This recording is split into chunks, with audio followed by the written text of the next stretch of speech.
My name is CJ, and I graduated in April of 2016. I was on the Religious Studies Association, and I was running a booth at the St. George Student Fair, and Ralph walked by and started talking to us. It was like, oh, I didn't know there was an RSSA, and he explained the program to me in a way that it made sense to me. You know, I wanted to do those things. I said, yeah, I would like to be a part of a group like that. And it's hard to say no to Ralph. I feel like when I came to QR, it was actually a very important time in my spiritual, I almost want to call it like adolescence. I had had friction with religion. And it's not that I'm a non-religious person. I think that's even why I studied religion, because I'm curious about it and I didn't want to be on the outside of it, but because I had had this very interesting kind of break in belonging with it because of my own identity. I wanted to have that challenged. I wanted to see that religion wasn't something that pushed people away for certain reasons, or that it wasn't only used as a political tool, that it could be an emotional support, basically, for anyone. I felt I could talk about things that I found challenging about theology, religious philosophy, or things that I saw in the queer community where someone who is of faith would have issues because of those negative associations with religion as a whole. It's like not everyone is the friggin' Westboro Baptist Church. That's like, 0.001% of Christians. I think I fell into that myself for a while, especially after I had a family member who was not Christian, and then she became evangelical, like born-again Christian, and essentially disowned me. And I mean, I'm sure I knew not everyone was like that and not everything was like that, but I needed to have that, like, fully and completely blown away. Every time there's been a discussion of community that I've ever heard, there's always this sense of ethos and shared values or shared something. And I actually think for me, community is the opposite of that. Or it doesn't need to be this kind of sense of we share all these things in common, commonality.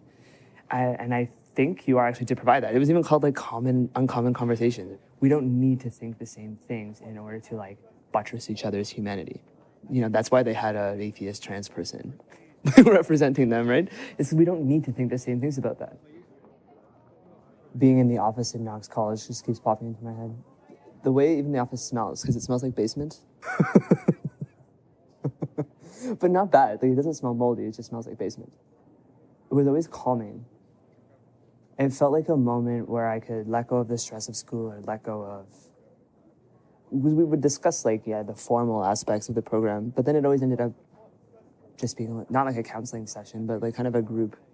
How are you feeling? How's everyone doing? It perhaps gave me some insight into what kind of professional environment I'd prefer to be in, where it's not devoid of this emotional capacity to provide care for people at the same time. We have these professional things we need to deal with, but you're a person, how are you doing? It ends up being more efficient in the long run, I find, as well. And it's because you get onto the same wavelength. I feel like you really can get ideas going.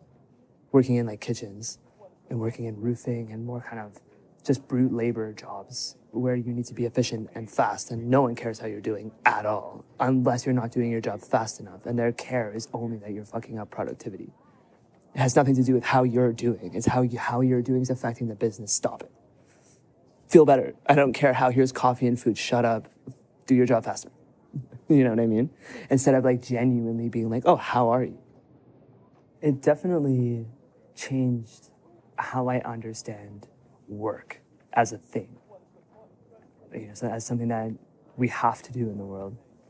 And I think because I've always worked in professions where it ends up essentially eating your whole life. You gotta be there for 12 hours and, you work 15 days in a row and you're just tired and exhausted. And you try hard, you sacrifice sleep so that you can see your friends, or so you can be with your family, or so you can even just be outside for a couple of hours. And you fall into, I think, kind of negative patterns sometimes. And when I worked at QR, it was like, I enjoyed going to work.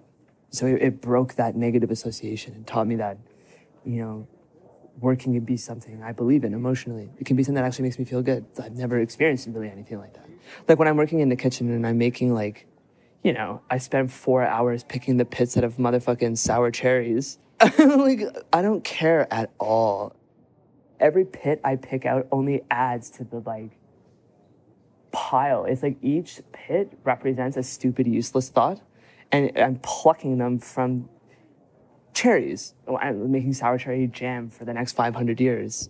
It's terrible. It's terrible. And I'm like, what am I doing? What am I doing? I find when I try to fight the flow, when I try and fight what I'm doing, I can guide myself in the stream, but why would I guide myself against the current? If I want to go left or right, but it's still forward, is kind of the best direction. Well, and you can still stop and take breaks, right? If I'm going forward, I can still go over here into the bank of the river, take a chill break, pick some flowers, and have something to eat and lay down. It's nothing that says I can't do that, but why would I want to paddle upstream? It doesn't make any sense.